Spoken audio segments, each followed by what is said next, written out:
Welcome back and thank you for staying with us. Now, Joburg Council Speaker Colleen Makhubele has briefed the media on the latest developments regarding the Group Forensics and Investigation Services investigations. She authorised an investigation into former executives of council who she says used the unit to settle political scores. Now, a forensic report has declared all probes conducted by the GFIS into managers and councillors unlawful and null and void. Now, eNCA senior reporter Aviwe Mtila is on the story and he joins us now live to give us more details. Aviwe, I understand that you are with the Speaker at the moment. What is she saying? Well, Maseko, it turns out that the city's fraud and corruption busters don't quite have a clear mandate. We heard here in the briefing that was just done by the Speaker of the City of Johannesburg that they're not supposed to be investigating councillors, nor are they supposed to be investigating senior managers or the finances. So the work that has been done since it was established by the former mayor of Johannesburg, Herman Mashaba, back in 2016 has been uncleared. Some of what has been unearthed, we understand, in a report that was tabled to the councillors here in a private session on the 21st of June, and we do know that was that report done by the current mayor of Johannesburg and the mayoral team. In fact, let's just get more details now from the Speaker of the Johannesburg City Council. Thank you for joining us, Speaker. But maybe do clear out what was in the report that was done, we understand now, internally by the mayoral committee led by the current mayor. What came out against GFIS? Thank you very much. The report, as you would know, that it was an in-committee report, so the details thereof I cannot really divulge.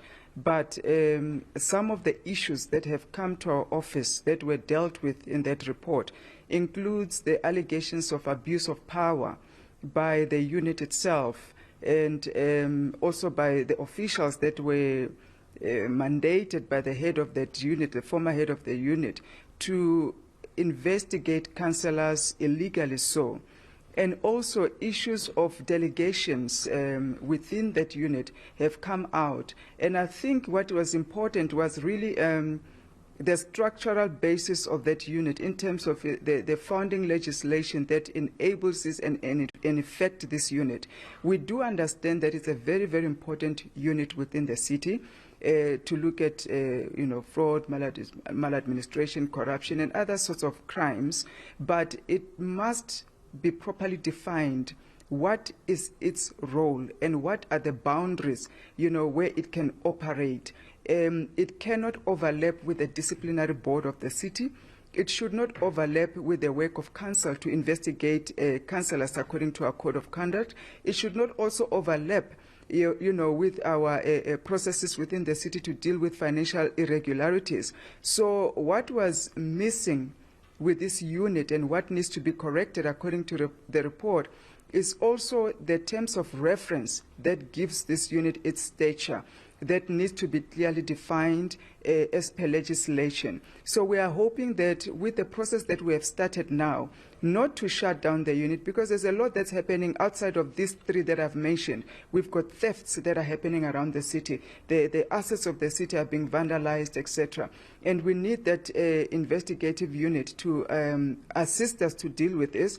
But at the point where its power stop, it must be able to hand over to a different authority that is mandated, legislated, whether it's the city, provincial, or national, to deal with the criminality.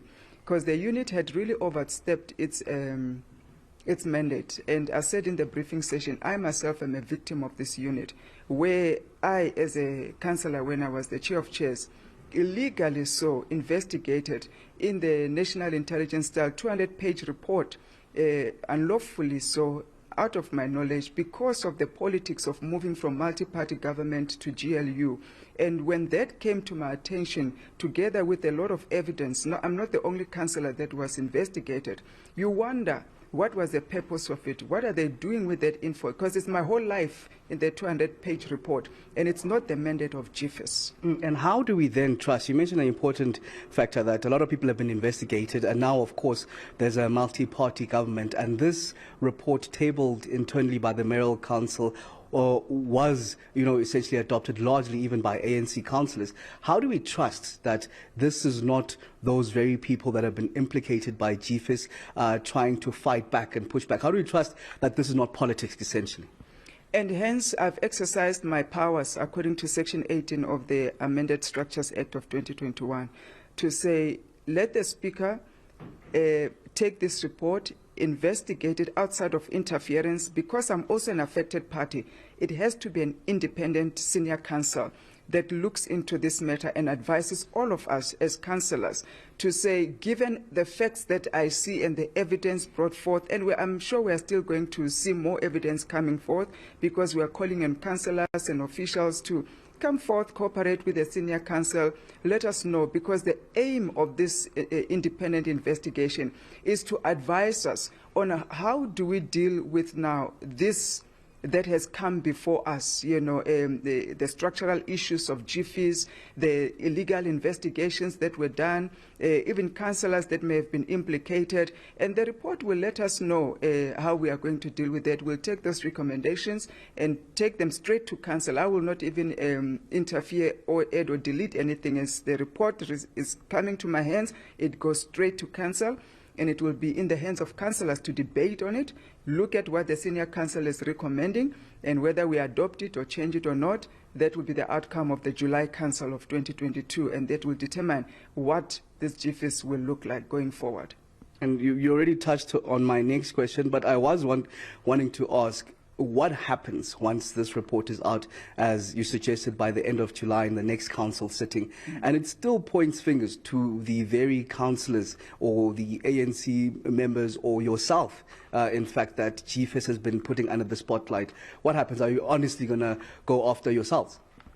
Look, I think I must correct you. It's not only ANC members that are implicated in some of this report. We've got DA councillors that are implicated. Hence, you see them all over the media in a state of panic, wanting to stop this independent investigation. And any councillor, irrespective of any party, the recommendations that the senior council makes, if adopted by council, must be implemented. And council has its own structures that deals with councillors that, in fact, are found wanting in terms of conduct. Of course, if it's criminal recommendations, it's criminal charges that must be laid, etc., those processes will then ensue. But we can't preempt what will come out of the report. But I really want to correct the notion that this is an ANC. It's not an ANC thing. DA is implicated. Some of the councillors from other parties are also implicated. And of course, there are those that are in the media trying to cast a negative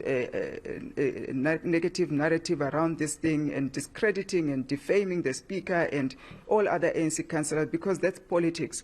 But outside of politics, outside of the noise, this independent report will clear everybody, or let us know who is implicated and tell us exactly the course of action to take. No one needs to panic. No one needs to go around in the media houses saying things that are unfounded to really drive a narrative of ANC shutting down GFIS. This is a Speaker's decision and role, not influenced by anybody, but my duty and the law that guides me on what I need to do in this situation.